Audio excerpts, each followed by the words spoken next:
In the age of fighting game balance patches and title updates, there can be little reason to revisit the original or vanilla versions of these games in a competitive manner, but casually they can still be a lot of fun. Totally different sets of box art, character rosters, game balance, presentation, etc. are found in the original versions of fighting games. And for today's video, we're going to be covering 4 vanilla fighting games to explore what they were like on release.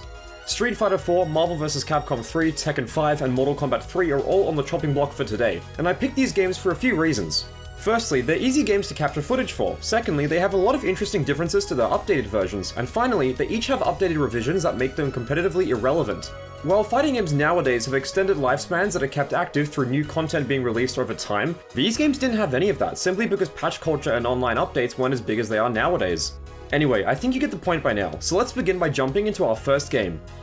Looking back at it, vanilla Street Fighter 4 didn't have a super long competitive lifespan due to its update, Super Street Fighter 4, releasing on consoles a year after. For starters, vanilla SF4 has a completely different looking character select screen when compared to its revisions, and the music is totally different too. Speaking of characters, there are 2 major points that I have to mention, the first of which being that you need to unlock a lot of them. These rows of characters are the base roster, and you unlock the rest by clearing arcade mode with certain characters. In the case of Akuma and Goken, you need to fulfill these respective requirements to unlock them, and without the internet, I had no idea what to do as a kid, so I just never had access to them. The second point is that a lot of popular characters in the other Street Fighter 4 games aren't in vanilla.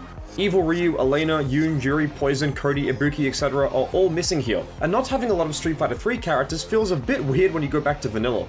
Before we get into gameplay changes, I'd also like to cover some of the content that was cut from Super Street Fighter 4 onwards. Aside from arcade mode, survival and time trials are the only major single-player modes, and their only appearance in the Street Fighter 4 series was in vanilla.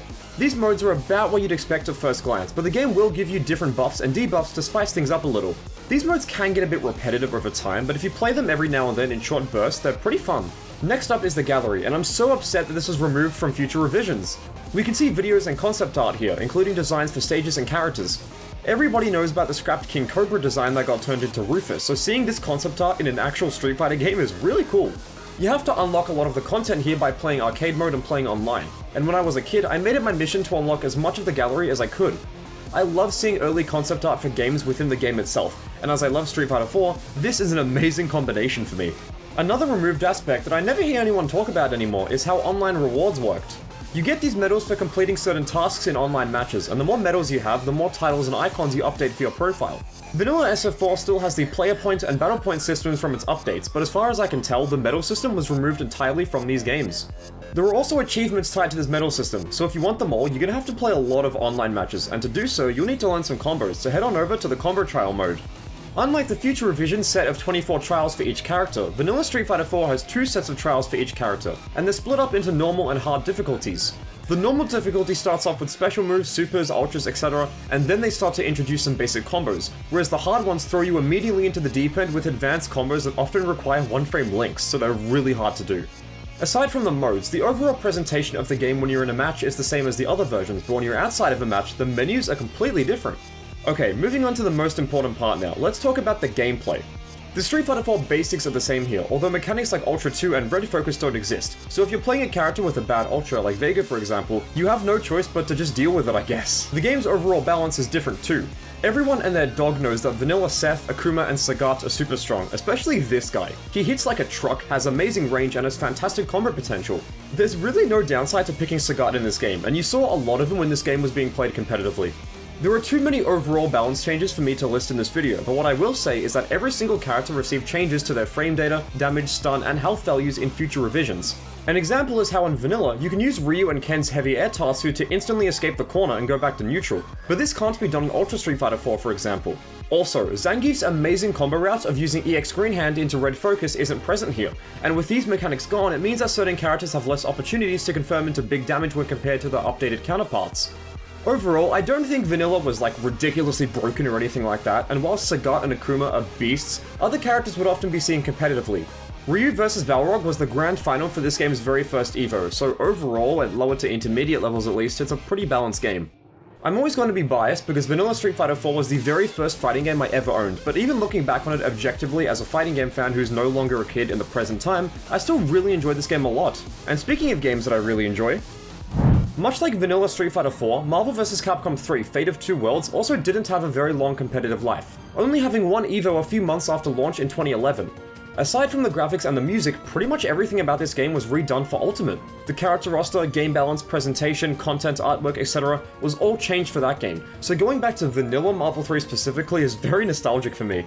The character roster also lacks Virgil, Nova, and a top-tier Doctor Doom, so in my heart, I know that this is the superior version of the game.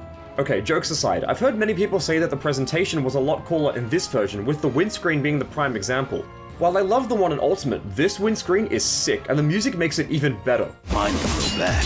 Yours, on the other hand. The HUD was also very different too. The meters look different on the bottom, and the team order at the top has also been altered. Your point character is at the top, assist 1 is in the middle, and then assist 2 is on the bottom, as opposed to your point being in the middle with your assists on top and below them in Ultimate. Now that we're on the topic of presentation, the menus are also completely different to the ones in Ultimate. Having the camera shift around to focus on the different characters as they fight in the menu is so cool, and I wish something like this was retained for Ultimate. Like Street Fighter 4, you also have to unlock certain characters, and you do this by achieving a certain amount of player points. These points are earned by just playing the game, so you'll be unlocking new content over time just by playing it, even if it's just an offline mode, which is really good. I really enjoyed it as a kid. A 36 character roster for a 3v3 tag game might seem small when compared to Ultimate and that game's contemporaries, but this was really fun back in the day, especially with the brand new characters that were introduced here that weren't in Marvel 2. One of the major criticisms this game got is that there's very little single-player content, and outside of arcade, training, and combo trials, there are just no offline single-player modes, so I do agree with this statement.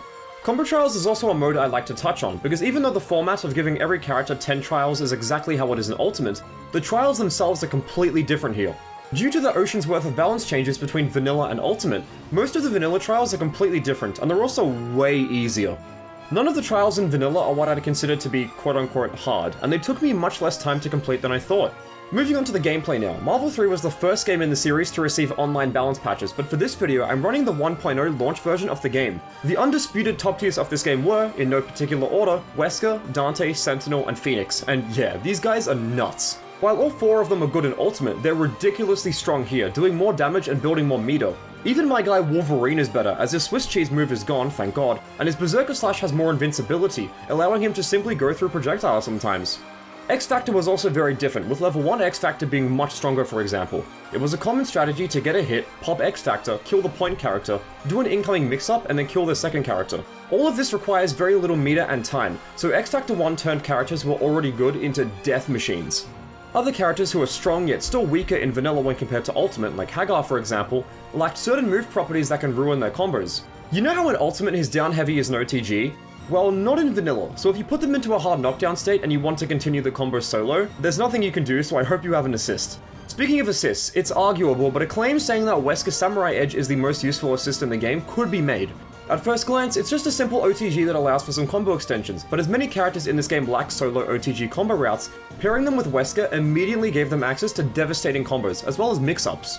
Vanilla also has more glitches than Ultimate too, with Dante's million carrots sticking to him when activating X-Factor, Deadpool and Trish's way to permanently lock the enemy out of controlling their character, Dr. Doom's ability to summon multiple missile silos, and the infamous DHC glitch. This is sort of a buggy game when you dig deep into its mechanics.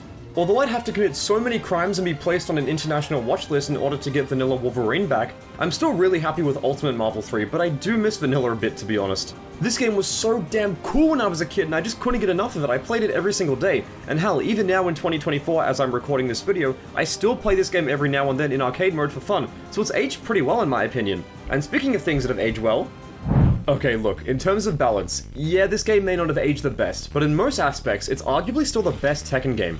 Short yet high damage combos that don't go on for 3 to 5 business days, unique story content for every character, a killer soundtrack, and a shitty bonus mode? What's not to love about Tekken 5? Unlike future games in the series, Tekken 5 PS2 lacks any online functionality, and while some other fighting games from this generation of consoles had online play, I'm not gonna fault this version of the game for excluding it. The game's character roster is mostly comprised of fan favorites, with newcomers Asuka, Raven, and Feng Wei all being popular characters that still show up in Tekken today. All the characters in this game look superb, and while they do reuse some animations and sound effects from the previous games, they still look very smooth in motion, so it's always good fun to pick one of them and just start button mashing.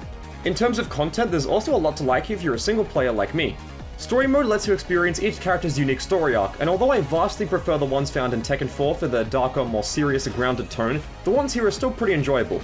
If you can make it past the final boss, Jinpachi that is. This dude is super challenging to fight if you don't know any tricks or exploits, and he's caused not only myself, but many other fighting game fans a lot of grief over the years for his ridiculous moveset. Arcade mode is a never-ending series of fights that lets you earn in-game currency and ranks. The more you win, the more you rank up, with the goal being to achieve the Tekken Lord rank. Devil Within is a little minigame that involves Jin going through a series of linear levels, and it takes the form of a 3D beat-em-up.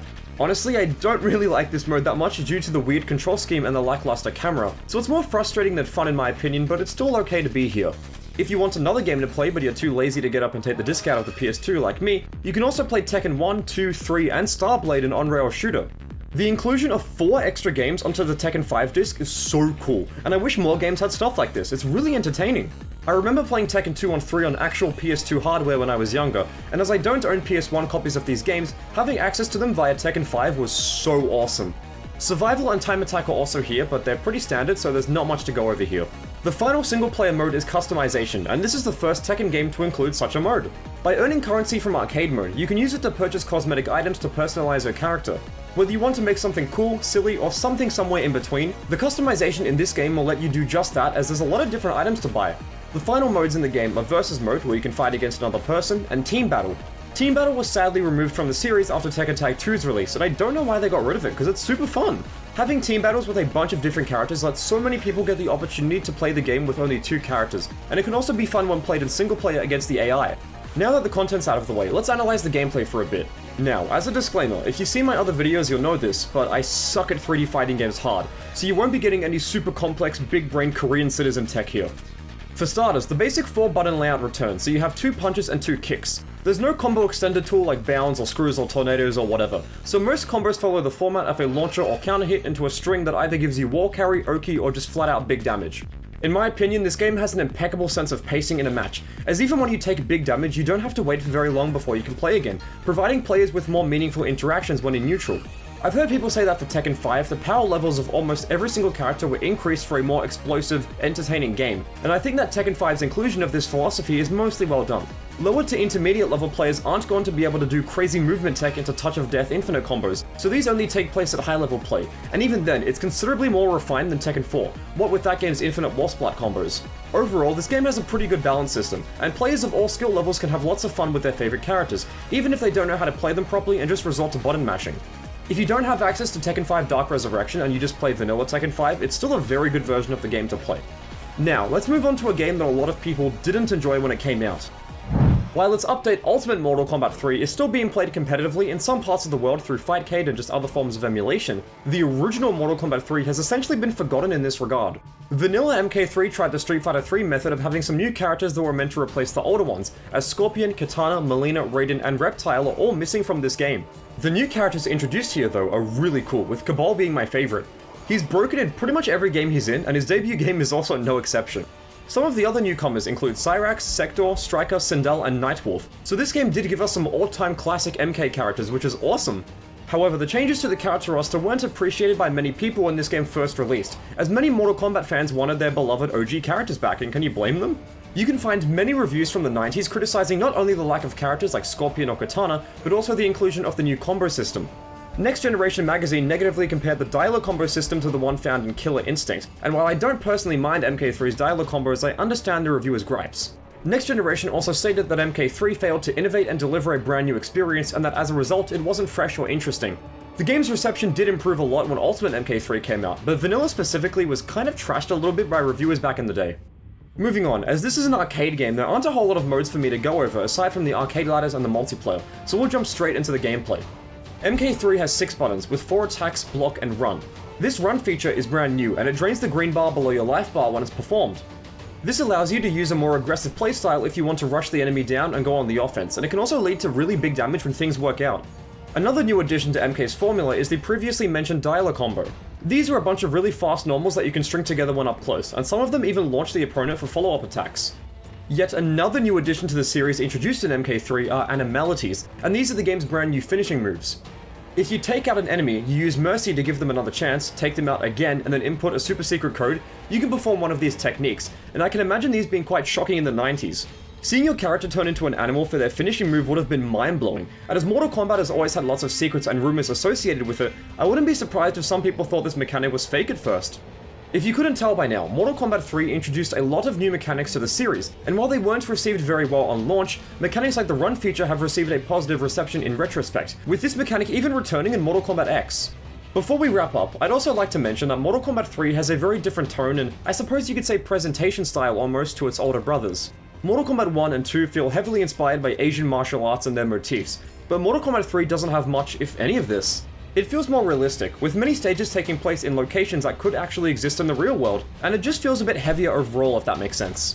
I can imagine this sudden change in tone could have also rubbed some players the wrong way if they got a lot of enjoyment out of the more campy, colourful tone of the original two games, but I do respect the developers' decision for trying something new here. Creating a third Mortal Kombat game with the exact same style, tone, and character roster as the previous games would have made it feel more repetitive, and I don't think the game would have been as successful if this were to be the case. And with that, you now know information about some vanilla fighting games, information that will definitely help you out in the real world. Jokes aside, I enjoyed my time with these games, and even though I have no competitive experience with Tekken or Mortal Kombat, going back to their vanilla incarnations was quite interesting, and even I, as a casual, noticed some gameplay differences between these games' updated versions and vanilla. If you want to check these games out, it's not too hard to do so, with vanilla Street Fighter 4, Tekken 5, and Mortal Kombat 3 being easily accessible on PC, although emulating vanilla Marvel 3 is a bit finicky, so try playing the game on actual hardware if possible. Vanilla fighting games are quite the anomaly, as while they can feel very similar to their updated revisions on a surface level, you do find a lot of differences, both big and small, if you dive deep into the nuances, and you get out as much as you put in. Okay, with all that being said, thanks so much for watching, I hope you enjoyed it, and I'll see you in the next one.